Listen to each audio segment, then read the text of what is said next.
God bless everyone. What I'm about to share is more than a story, it's a revelation that will challenge everything you think you know about life, death, and what lies bay. Sophia Mitchell, a 12-year-old girl, was declared dead 3 times in a single day. 3 times. Her heart stopped. 3 times. Doctors believed it was the end. Yet, again, return wasn't just a miracle of medicine. Sophia came back with a message, one so profound, so extraordinary. It could only have come from Jesus. This seemingly ordinary girl from a small town stepped into the light of heaven, experienced its peace, and returned to share her journey. What she saw, who she met, and what she learned of. Her story has brought comfort to the grieving, hope to the lost, and wonder to those seeking answers about what happens when we die. This isn't just the story of survival, it's a testament to God's love. A reminder that death is not the end, it's just the beginning. If you believe in God and near-death experiences, subscribe to Life at NDE today. Discover inspiring messages from God through powerful near-death stories that bring hope and understanding. Hit subscribe now and join us in spreading the light of faith. This is the recavanable story of Sophia Mitchell, an ordinary teenager from a small town in Minnesota who stepped into the light of heaven and returned to share her extraordinary experience. If you've ever wondered what happens after we take our last breath, what lies beyond the final heartbeat, or if you've ever lost someone and clung to the hope that this life is not all there is, Sophia's story might be the answer you've been searching for. Her experience offers more than just hope, it provides a glimpse into a reality that is far more beautiful and profound than anything we can imagine. But let me warn you, once you hear Sophia's story, you'll never look at life the same way again. It all began on a crisp December morning in 2020 in Pine Valley, Minnesota. A small and peaceful town nestled in the heart of the Midwest. The kind of town where the days felt simpler and time seemed to move just a little slower. The frost sparkled on the bare branches of the trees, and the cold morning air turned every breath into tiny clouds. It was one of those mornings that felt quiet and timeless, as though nothing extraordinary could possibly happen. For the Mitchell family, the day began just like any other Sunday. Sophia, their lively and curious 12-year-old, sat in the back seat of their silver Honda Civic. Her long brown hair was tucked under a cozy beanie, and her favorite book was open in her lap. She was completely absorbed in the pages, her soft smile hinting at the joy she found in the story she was reading. Up front, her mother, Jenna, was focused on the road ahead, her hands firmly on the steering wheel as the family made their way to church. Jenna had always been the steady presence in their family, the kind of person who found joy in routines and small moments of togetherness. Beside her, Sophia's father, Kevin, fiddled with the radio, his brows furrowed in concentration as he tried to find their favorite Sunday morning gospel station. Almost there, he muttered with a playful smile, twisting the dial as static gave way to the faint sound of a choir singing in perfect harmony. The family had just left Pine Valley Community Church, where Sophia had participated in the youth choir practice. She had recently started singing solos, and her voice had captivated the congregation with its sweetness and purity. "Mom," Sophia said suddenly from the back seat, her voice brimming with excitement. "I think I finally got it. I hit the high note in Amazing Grace perfectly this time." Jenna glanced at her daughter through the rearview mirror, her heart swelling with pride. "You've been working on that note for weeks," she said with a warm smile. "I knew you could do it."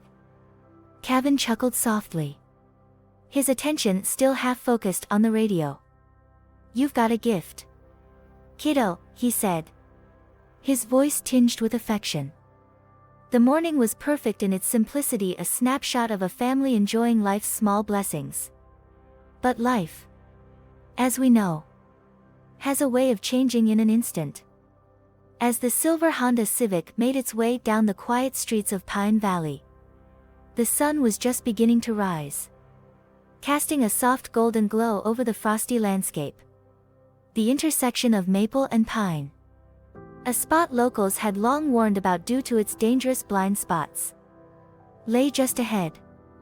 What happened next would shatter the peaceful rhythm of that December morning and change the Mitchell family's lives forever. The family had just left Pine Valley Community Church, where Sophia had captivated everyone during youth choir practice with her powerful voice.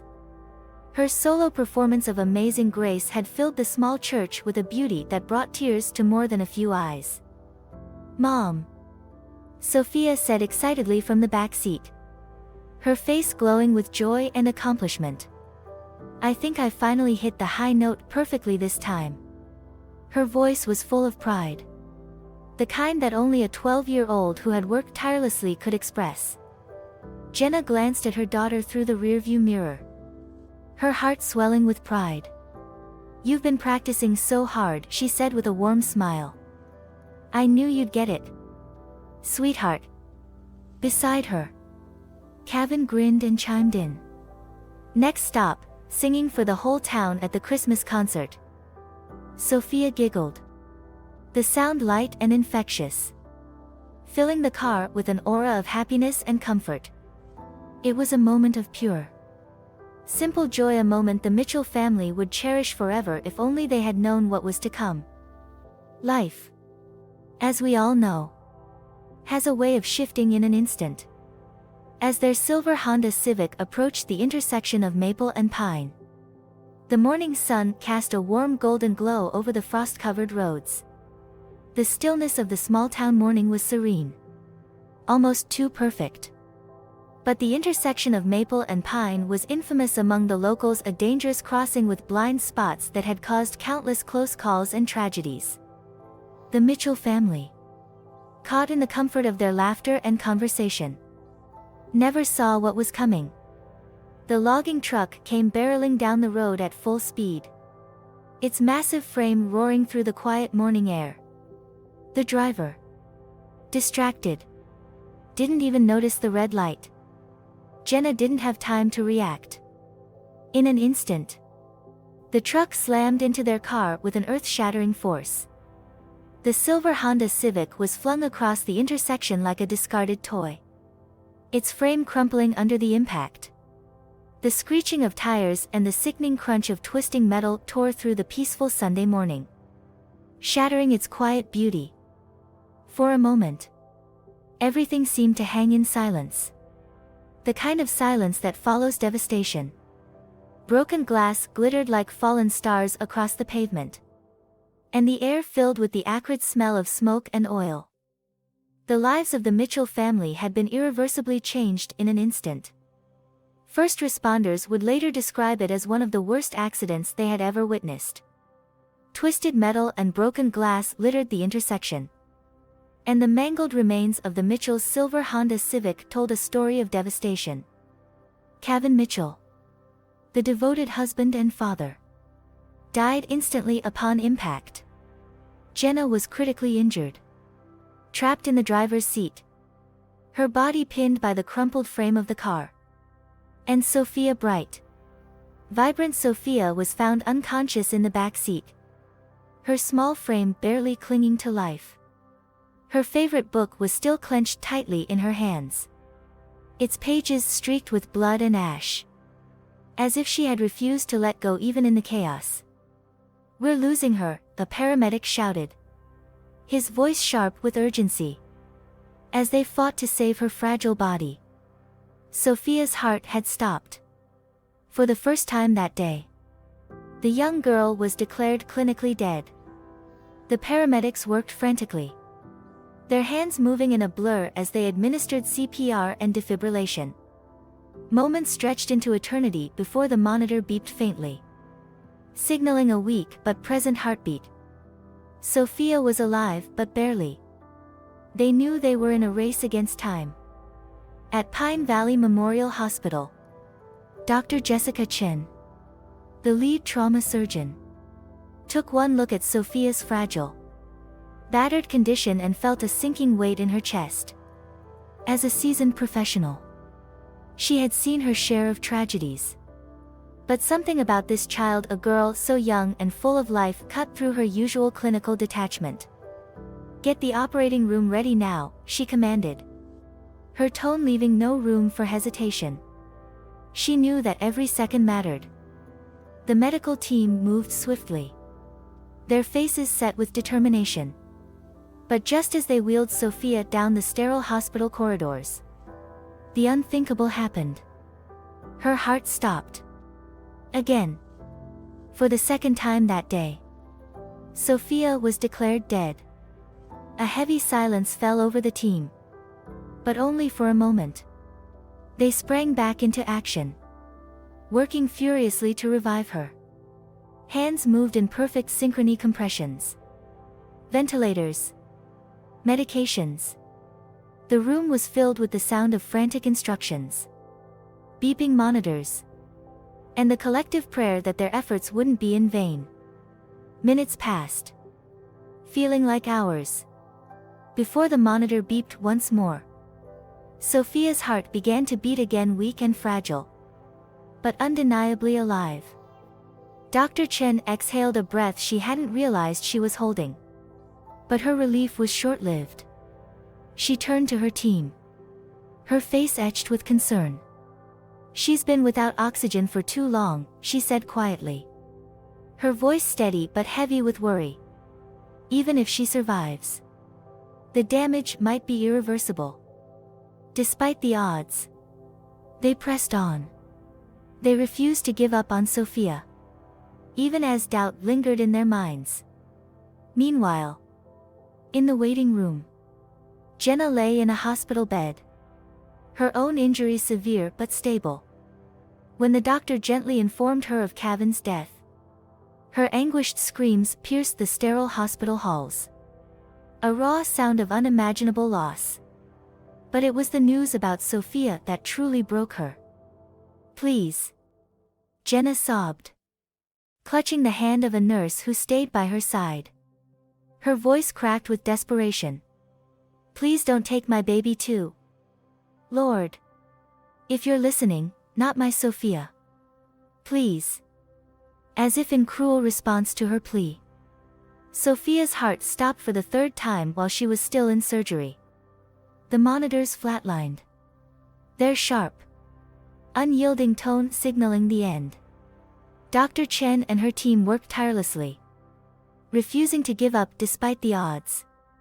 But after several minutes of no response, the unthinkable began to feel inevitable.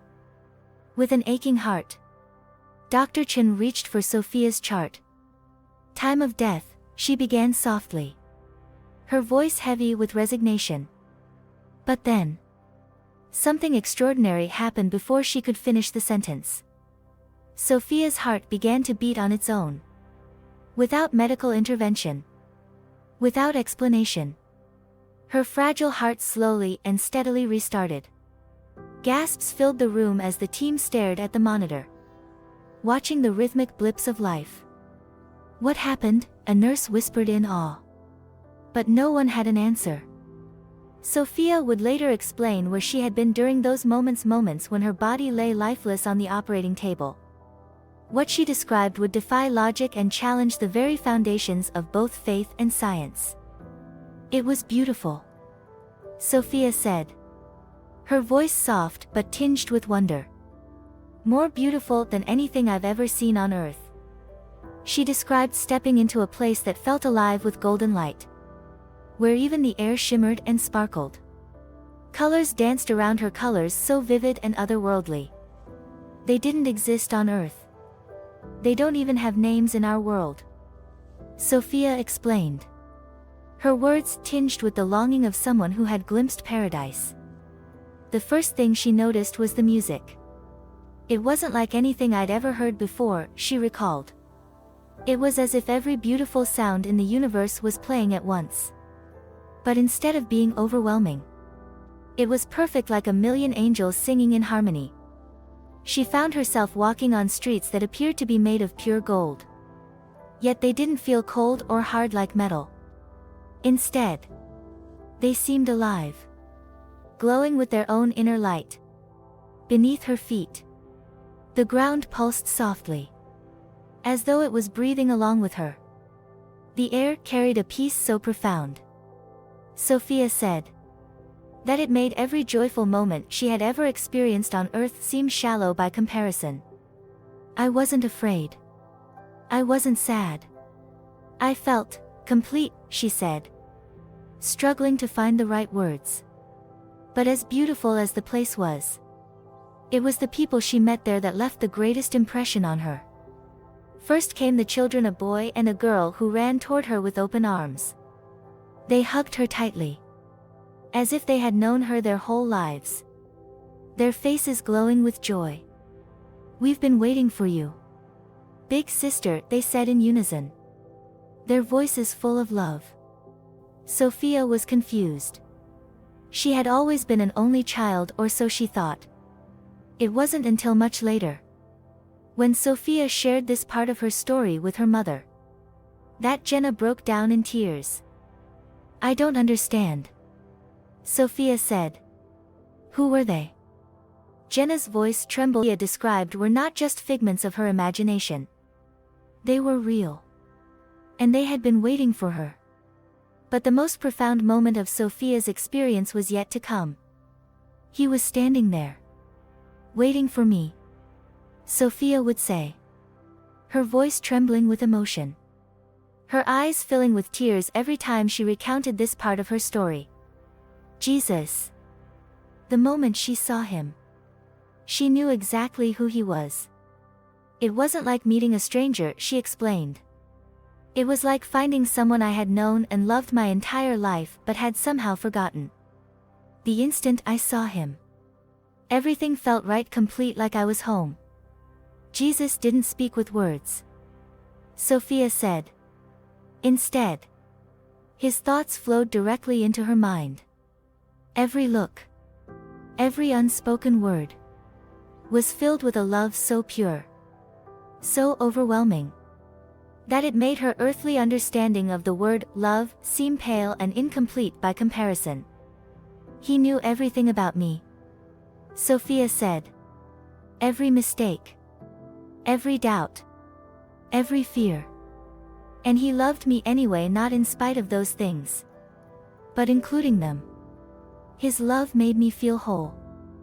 As she stood in his presence, Jesus showed her things, visions of her future, glimpses of the lives she would touch, and the hope she would bring to others.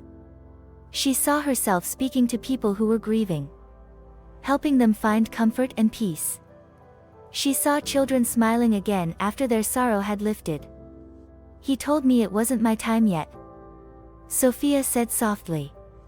He said I had a mission, that people needed to hear my story, that in a world where so many are losing hope, they need to know that heaven is real, that God's love is real, and that death isn't the end, it's just the beginning. Her heart ached at the thought of leaving, that he's proud of her, and that he'll be waiting for her when the time comes. But then, her father's tone became gentle but firm. You have to go back now, sweetheart, he said. It's not your time to stay. The next thing Sophia remembered was opening her eyes in a hospital room 3 weeks later. The medical staff was stunned. Not only had she survived against all odds, but Sophia showed no signs of the brain damage they had feared. Her mind was sharp. Her memories were intact. And she carried with her an extraordinary story that defied all logic. Dr. Chin, who had tirelessly worked to save her, admitted she was at a loss for words. By all medical understanding, Sophia shouldn't be alive, she said. And even if she had survived, the oxygen deprivation to her brain should have left her severely disabled. Instead, she's completely fine. More than fine. It's like she's carrying a light inside her.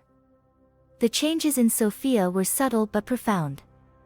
The cheerful, somewhat shy teenager had been transformed. In her place was someone with a quiet confidence and an otherworldly wisdom in her eyes. She spoke of her experience with unwavering certainty, never doubting what she had seen or felt. "Heaven changes you," she would say simply. "Once you've been there, you can't see this life the same way anymore. You realize this isn't all there is, it's just the beginning." But living with such an extraordinary story wasn't without its challenges. Sophia quickly discovered that not everyone was ready to believe what she had to share. Some dismissed her as a child with an overactive imagination. Others accused her of seeking attention or fabricating her story to cope with the trauma of losing her father. Yet Sophia remained steadfast. "They didn't see what I saw," she would say, her voice steady but kind. "They didn't feel what I felt. And that's okay. My job isn't to convince everyone, it's just to tell the truth and let God do the rest." Some people didn't believe her. Others thought she was seeking attention. A few even suggested she was a traumatized girl, fabricating stories to cope with the loss of her father. But Sophia didn't let the skeptics bother her.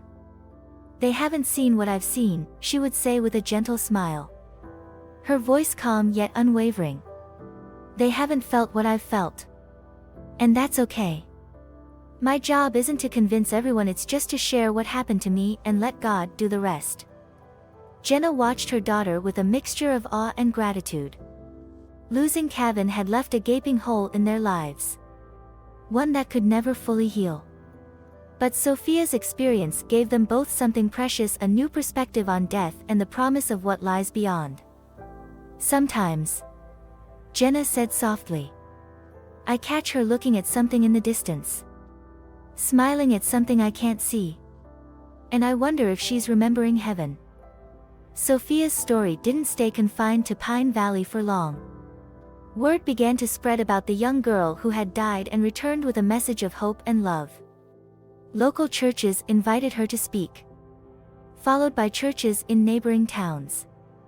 And eventually, her story reached audiences across the state. People were drawn to the sincerity in her voice and the unmistakable light in her eyes as she described her experience. It wasn't just the miraculous nature of her story that captivated them, it was how she made heaven feel real, tangible, and near to those who listened.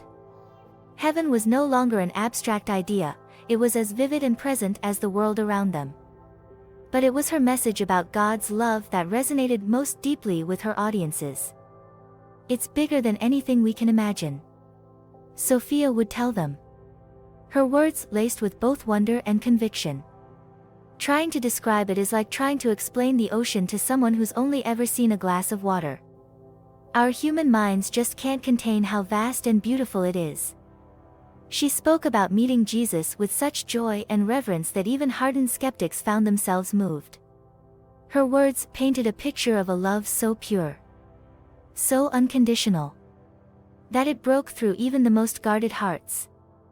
"He knows everything about us," Sophia said, her voice steady and full of quiet power. "Every mistake, every flaw, every bad decision we've ever made. And He loves us anyway. Not in spite of our imperfections, but including them. Because to Him, we're not our mistakes, we're His children." Her words weren't just a message of reassurance, they were an invitation. An invitation to look beyond human limitations and glimpse the boundless, transformative love of God. And as Sophia spoke, it was clear to everyone who heard her that she wasn't just sharing a story, she was sharing a truth she had lived. A truth that had changed her forever. The impact of Sophia's testimony was profound. Her words reached people in ways that no sermon or book ever could.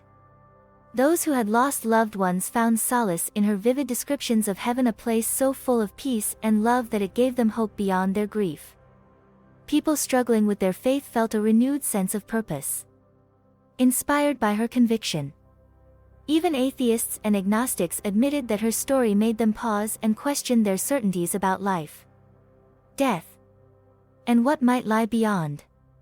One particularly touching moment came during a visit to a children's hospital. Sophia was speaking to a group of young patients when a boy with terminal cancer raised his hand. His small voice trembling with curiosity and fear. "Were you scared when you died?" he asked.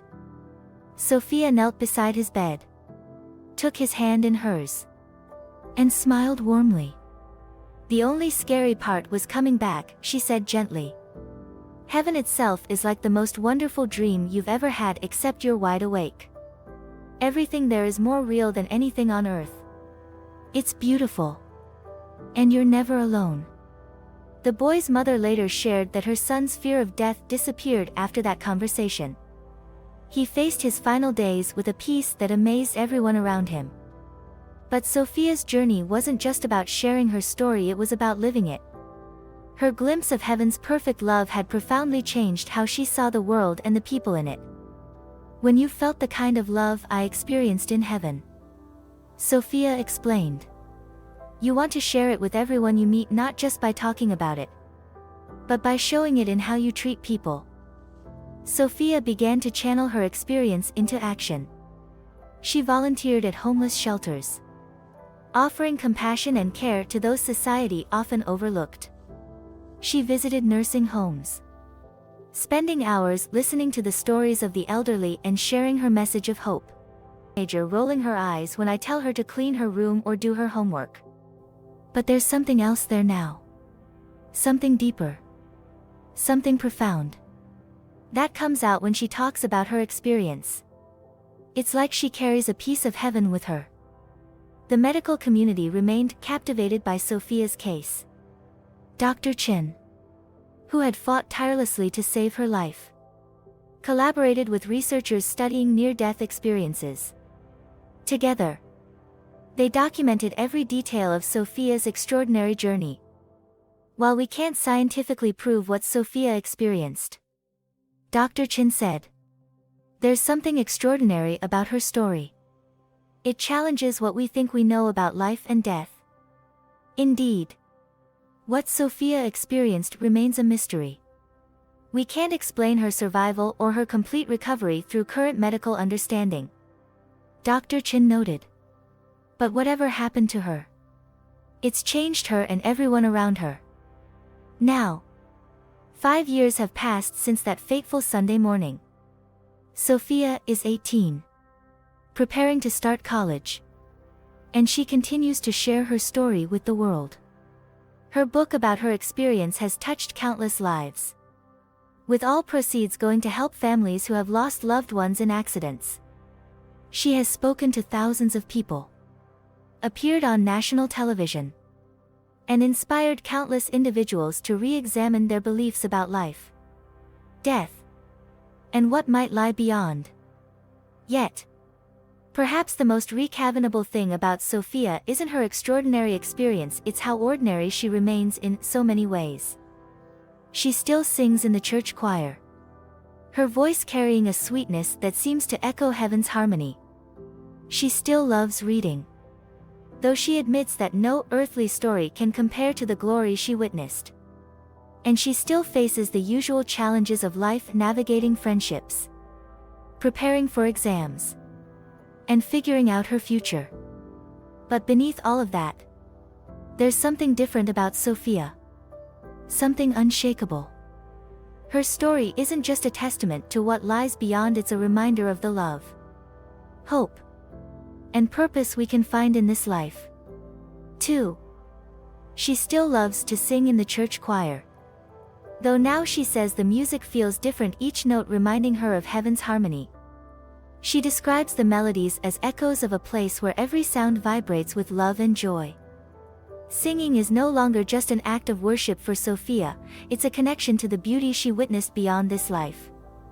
She still devours books, just as she always has, though now she often pauses mid-story, smiling to herself. No earthly story can compare to the glory I saw, she admits, though reading remains one of her favorite pastimes. And she still navigates the ups and downs of teenage life, the challenges of friendships, schoolwork, and finding her place in the world. But Sophia faces those struggles with a perspective that few her age could ever imagine. Heaven changed how I see everything, she reflects. Even the hard stuff. Because now I know that this life isn't all there is. It's just the beginning of our story.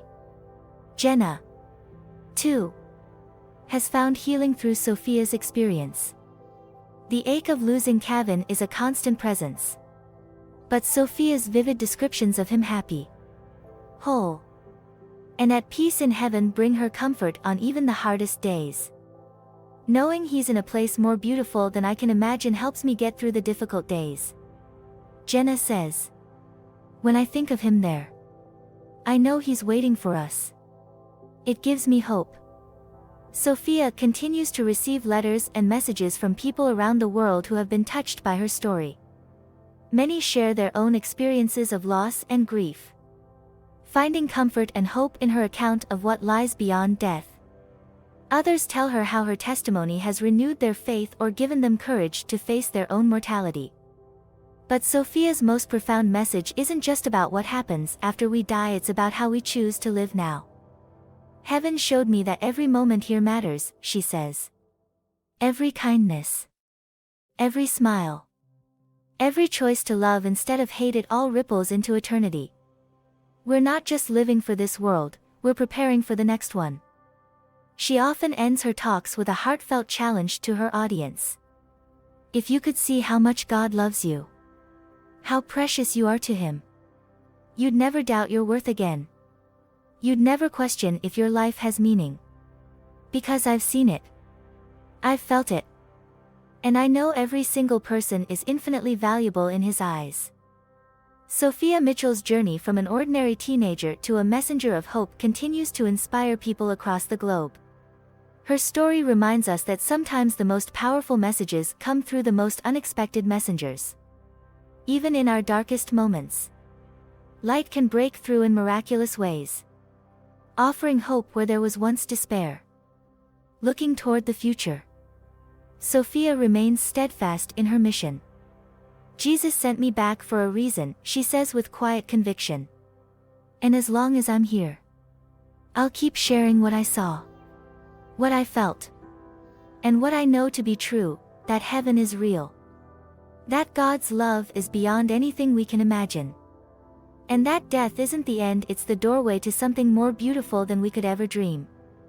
Her story stands as a testament to hope, a bridge between heaven and earth, and a reminder that even in a world shadowed by doubt and fear, light can shine through if we let it. At the end of her talks, Sophia often leaves her audience with a simple yet profound reminder. God bless you all. And remember, heaven is closer than you think. If you believe in God and near-death experiences, subscribe to Life at NDE today. Discover inspiring messages from God through powerful near-death stories that bring hope and understanding. Hit subscribe now and join us in spreading the light of faith.